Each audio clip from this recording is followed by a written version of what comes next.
Hello you! Franchement, est-ce que tu as l'impression qu'on perd notre temps à se répéter que c'est le bon moment? Tu sais, c'est drôle quand même. On passe plus de temps dans notre vie à se dire si c'est le bon moment et s'il faut que je le fasse maintenant. Est-ce que c'est le bon timing?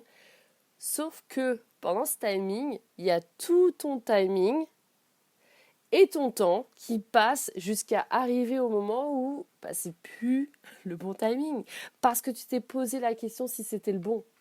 Donc au final, à chaque fois que tu te poses cette question, est-ce que c'est le bon timing? En général, tu as la réponse dans la question. Et ça ne veut pas forcément dire que tu dois faire n'importe quoi. Ça veut simplement dire que si tu as quelque chose dans la tête et que tu as quelque chose dans le cœur, bien sûr que c'est le bon timing. Combien de fois on regrette de ne pas avoir commencé avant? Et le pire, c'est que plus on va être proche de l'action, plus on va se dire allez, ça y est, je me lance. Et plus il va y avoir une sorte de crise, une sorte de chose impossible qui va faire que c'est pas le bon timing. Et notamment, on peut parler de la crise du Covid. Combien de fois j'ai entendu des personnes me dire que c'était pas le bon moment? Et tu pourras me trouver et me sortir toutes les raisons du monde, de l'univers même.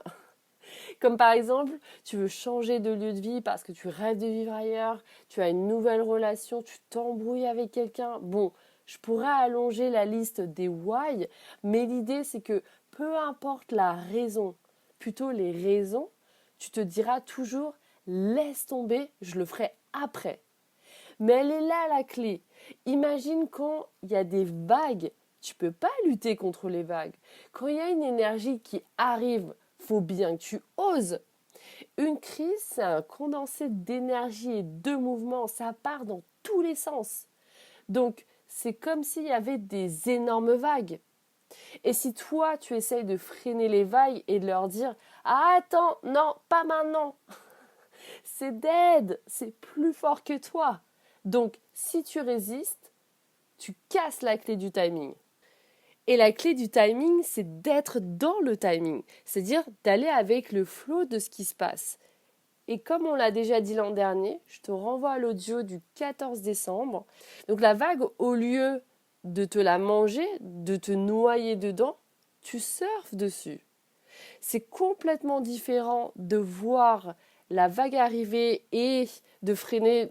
De toute façon, il y a une masse d'énergie qui arrive sur toi. Et toi, tu sais pas quoi faire.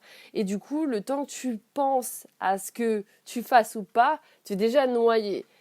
Ou alors, tu prends ta planche et tu surfes et tu suis le mouvement et tu verras où ça t'emmène.